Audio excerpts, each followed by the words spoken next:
Queen reunited with Philip for eternity as she's laid to rest in family chamber. It was a day for the whole world to mourn, the grandest and most majestic of public farewells. And from the solemn majesty of her Westminster Abbey funeral through the poignant relevance of her last drive through Windsor's Great Park, it all led to one final public moment, her descent into the royal vault of St. George's Chapel, the last time the billions watching around the world would ever lay eyes the great Queen Elizabeth II, the world's longest-serving monarch, and head of the Commonwealth.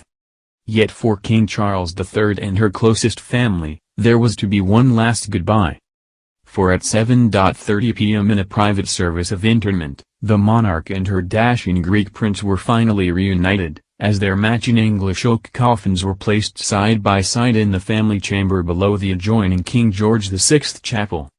There, Lilibet and Philip will spend eternity with her beloved family, Father Bertie, King George VI, the Queen Mother, and Princess Margaret. It's the first time the five of them have been together since her fateful first overseas tour in 1952, when she left a princess and came back a queen. It's also the end of her 18-month separation from her rock and stay, the husband of 73 years who she first fell for as a giddy teenager. Now they will be together for an eternity, said royal historian Hugo Vickers. It was a comforting thought which has resonated throughout the many days of mourning, with sweet artworks of Lilibet and Philip back together going viral online.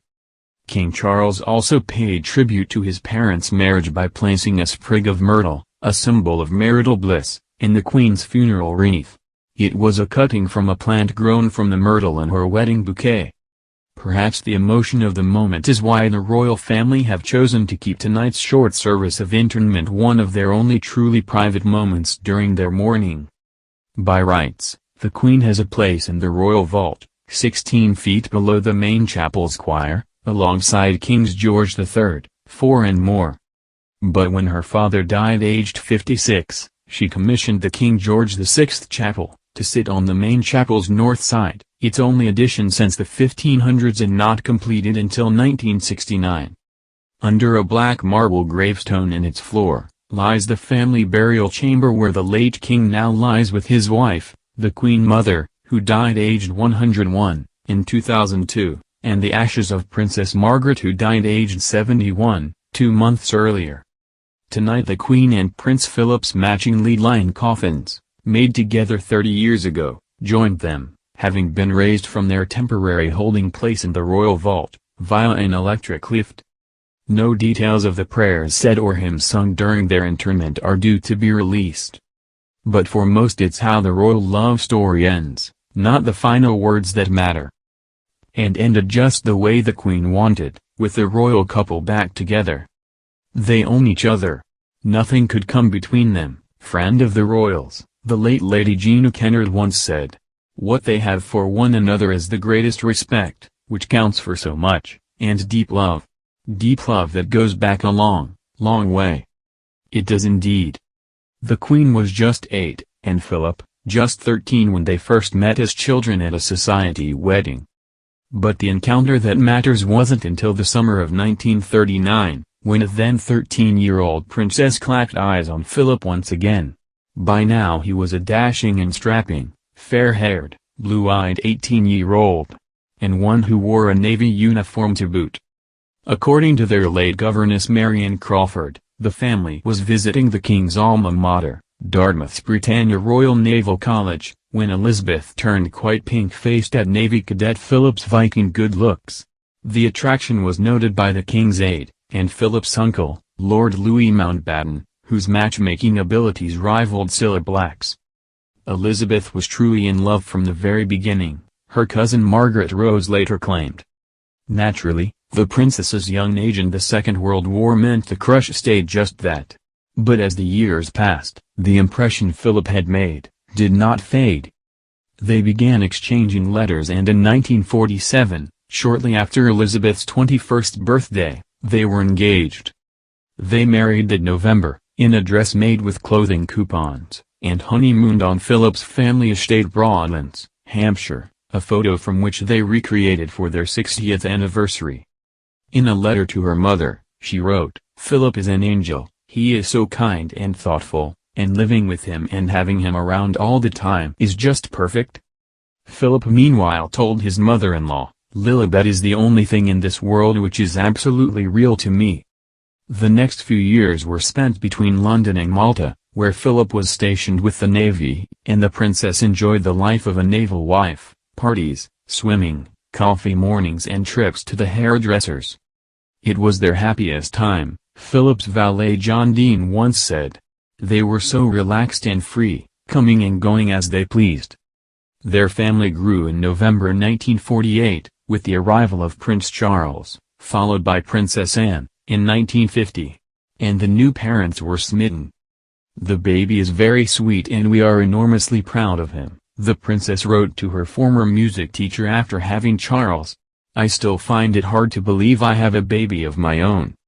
But, in 1952, came the change they could never have anticipated so soon, when after a night at the luxury Treehouse Hotel Treetops, in Nairobi, Kenya, there was a phone call from the palace. For Philip. In what must have been one of the hardest moments of their marriage, he'd been chosen to break the news. Her father was dead and, at just 25 and with 2 children under 4, she was now queen.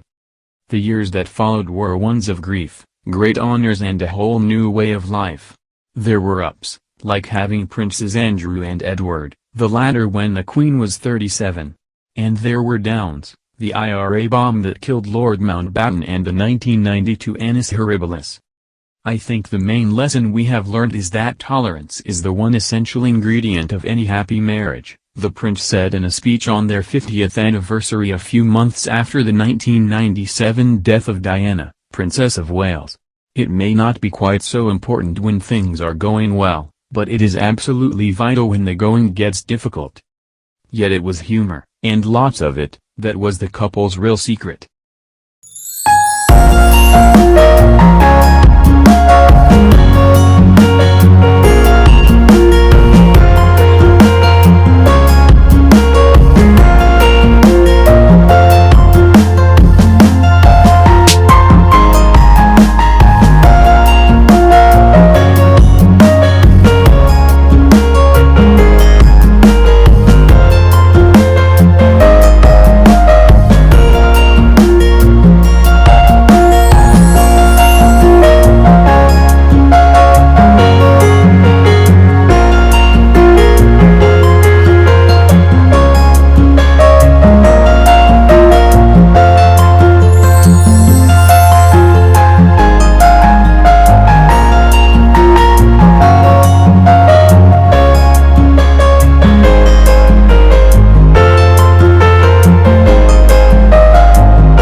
when the Queen was 37. And there were downs, the IRA bomb that killed Lord Mountbatten and the 1992 Annus Horribilis. I think the main lesson we have learned is that tolerance is the one essential ingredient of any happy marriage, the prince said in a speech on their 50th anniversary a few months after the 1997 death of Diana, Princess of Wales. It may not be quite so important when things are going well, but it is absolutely vital when the going gets difficult. Yet it was humor, and lots of it, that was the couple's real secret.